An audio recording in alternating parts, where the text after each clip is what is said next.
Honestly, I have never ever seen anything as stupid as this bug. And it's kind of frustrating as well. If you look, I can't really do much. I'm completely stuck in place.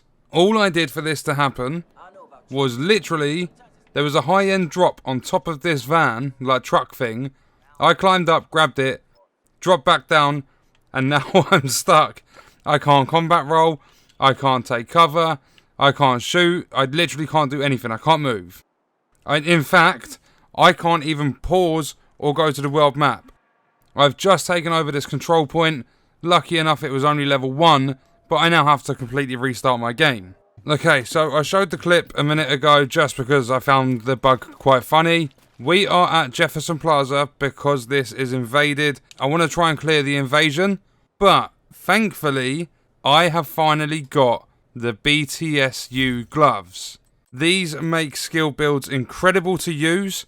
And for those of you that have seen the 4-man heroic mission where we did the equip any loot challenge, I have to give a massive, massive shout out to FAZE for these gloves, because he didn't even have them himself, but to help me out with doing a video, he said that he'll drop them. Luckily enough, he got them, but then we run the mission. I think we did it 3 times on challenging after completing heroic to try and get these gloves. That's the whole point. We run the mission again. Also a shout out to GuidedDeath for coming along and doing the mission with us. But FaZe dropped me the gloves when he got them at the end of the mission. And then literally, I said like, I'm not going to take the only pair of gloves and then just go like, oh, I'm heading offline or whatever. I said, we'll run the mission a few more times. We'll try and get another set of gloves so that you've got some as well. Luckily enough, next run, I actually got the gloves to drop myself. So I handed my pair over to FaZe. We both now have the gloves. So, quickly taking a look at the talents. Elemental gadgetry, skills that apply status effects gain 50% status effect duration and 50% skill haste. Energy infusion, whenever you apply a status effect, your gloves become infused with that effect for a minute. While infused, you gain 10% skill damage, skill healing, and repair. Also skill duration for each yellow block you have, and I have 12. So for a minute I get 120% because I don't think there's a cap, I'm not 100% sure. But we apply a status effect, we get 120% skill damage, skill healing, repair and duration for an entire minute. Applying the status effect again doesn't refresh it. Then we have charged proxies. Whenever you throw a skill, 1.25 seconds after landing, it creates an explosion applying the infused status effect to all enemies within 6 meters. Enemies affected by the status effect take 50% more damage from your skills. So the whole idea of these gloves is to apply a status effect, let your gloves become infused with that effect, then what you want to do is chuck your skills down. So the best way to do it would be to use like an incendiary grenade or something like that, but I have a little thing set up that we're going to be testing out during this mission.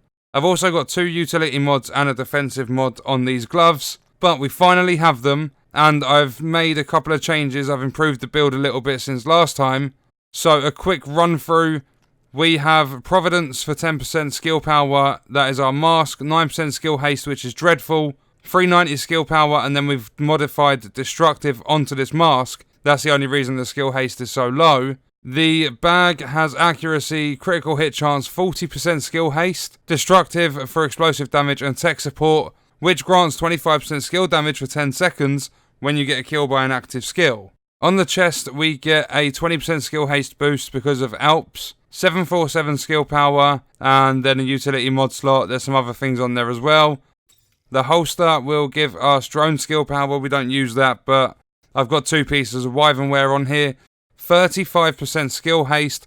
Unfortunately, it's at 100% recal, so I can't increase that anymore.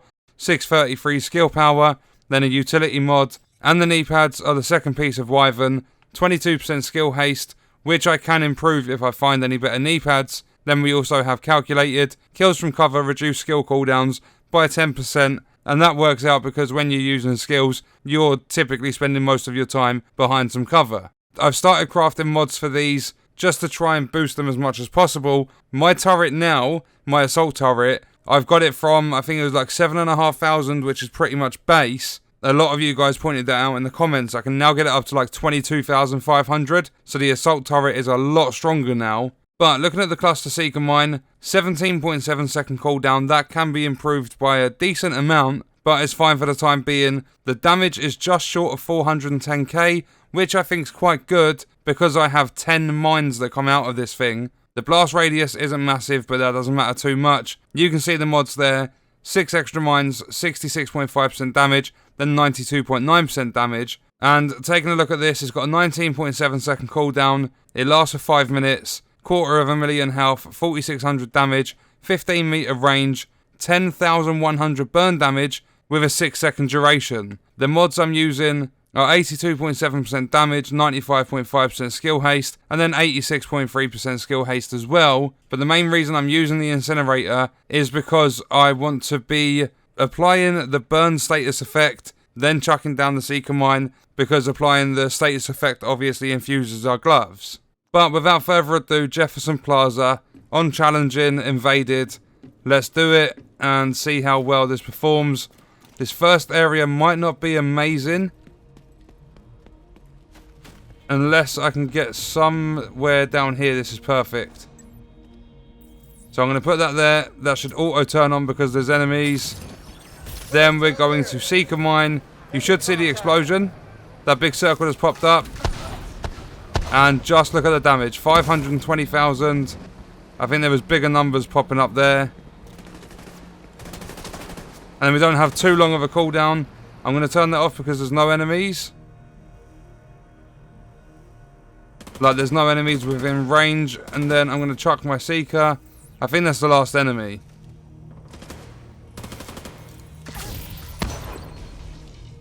There's one more, but my seeker mine got destroyed. Here comes another wave. Look at the burn damage. Look at that burn damage. Oh my god. I didn't even think the fire turret would be that strong. That felt really easy, so I double checked and we are 100% on challenging. If I zoom in, you can see their difficulty challenge, Jefferson Plaza. And then you can see all the buffs for the enemies at the top of the screen.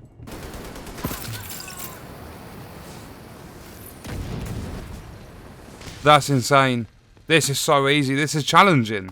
I want to try and see what sort of damage numbers. I've seen like 500,000. 842,000. I might have to try heroic. You'll see the buffs have changed. I've just put it onto heroic. I don't know if I'm being a little bit too confident, but I'm feeling very good about this build.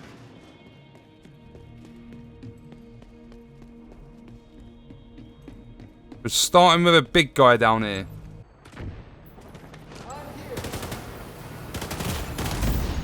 A little bit too far forward. I need to sit further back. Maybe if I chuck the turret down and then sprint backwards. They are firing so many nades over here. But look at the enemies being shredded.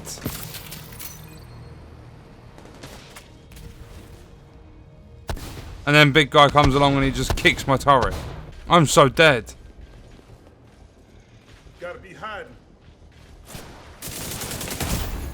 Vital signs critical. Okay, heroic's a little bit still on the trickier side because they all rushed me, but I had the tiniest bit of cover. I maybe could have moved somewhere else.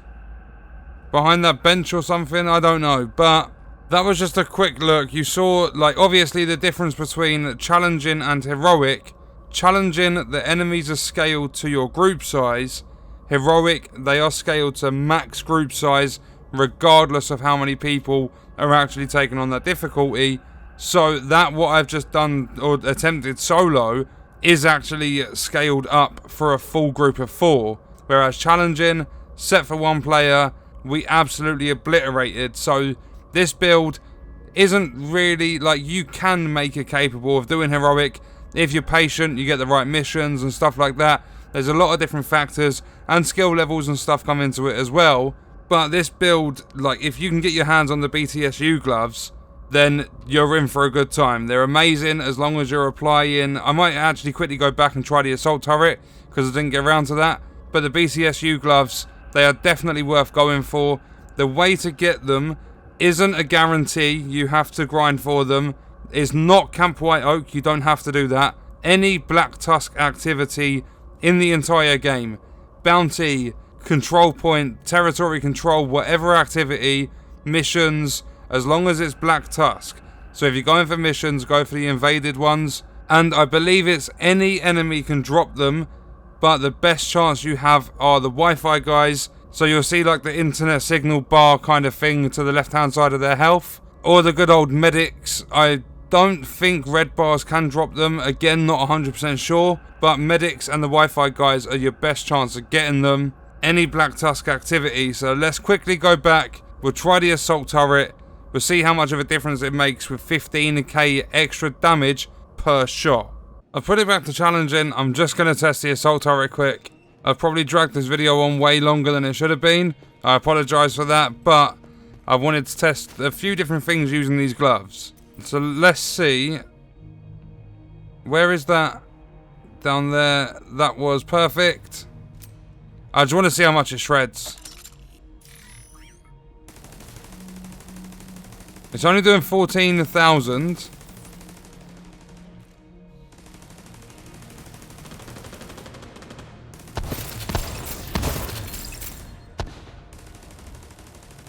Why has the damage changed?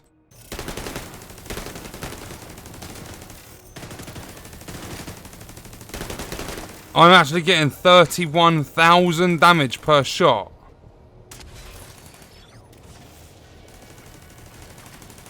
Can you see that? 33,000.